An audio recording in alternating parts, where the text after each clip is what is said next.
დიდი წილი ინტუიცია მუშაობს ამაზე, რომ შენ ანუ შემოქმედებით გუნდს უნდა გესმოდეს რა ანთებს ხალხს იმ კონკრეტულ პერიოდში, რა განწყობაზე არის საზოგადოება, რა ხუმრობები აცინებს და რა იქნებოდა მათთვის ვაუ ეფექტი. ვაუ არის ლივინგსტონის ერთ-ერთი რაღაცა საფუძველი, რაზეც ყველაფერს ვაშენებთ. In constant search of wow არის ჩვენი ესეთი მოტო, სლოგანი. ან რაც ნიშნავს იმას, რომ ყოველთვის ვეძებთ ვაუს. და ეს ვაუ, რა თქმა უნდა, ყოველთვის იცვლება.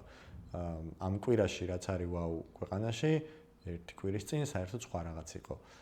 ეს უნდა გესმოდეს. რა თქმა უნდა, უმნიშვნელოვანესია გყავდეს ძალიან ძლიერი სტრატეგიული გუნდი და სტრატეგები, რომლებიც ამ ინსაიტებს გაწვდიან, გამარაგებენ, მაგრამ თან ამ ინსაიტების ასე ვთქვათ, სმენა უნდა შეგეძლოს. სმენა ნიშნავს, ვთქვათ, როგორც მუსიკოს აქვს სმენა, და კი ვიღაცამ შეიძლება მიცა რაღაცა ფრაზა, რომ აი დო მინორში დაუკარიეს, მაგრამ უნდა შეეძლოს გაიაზროს და გაატაროს ტონში, თუ რას ნიშნავს რანაირი წყობა არის ამ მელოდიაში, რომ შეეძლოს ამისი მერე განვითარება და ხალხზე გადაცემა.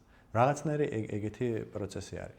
არ არსებობს კონკრეტული რეცეპტი, მაგრამ არსებობს ძალიან დიდი ფილტრაცია. ანუ შენ რო უყურებ შენს იდეას, ან აყურებინებ მეგობრებს უყვები, თუ ხედავ რომ მათში არ იწვევს რეაქციას, ან შენში არ იწვევს რეაქცია, არ გეცინება, არ გბურძგლავს, არ გეტირება, არის ჩვეულებრივი აქამდე რომ ბევრჯერ გვინახავს, მაშინ იდეა ვირუსული არ იქნება.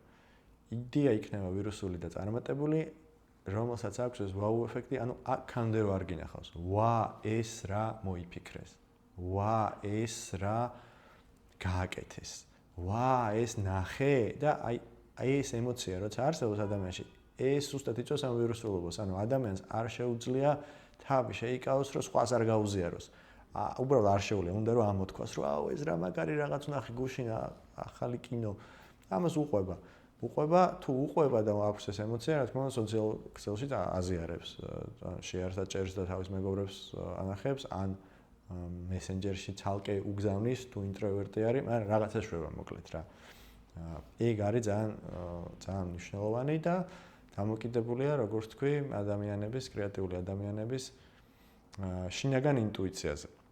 შინაგანი გენიოსები, ვინც არიან ხოლმე ჩვენი კრეატიული დირექტორები და კოპირაითერები, აი ისინი რო გაარტყავენ, ესე იგი მუშაობს.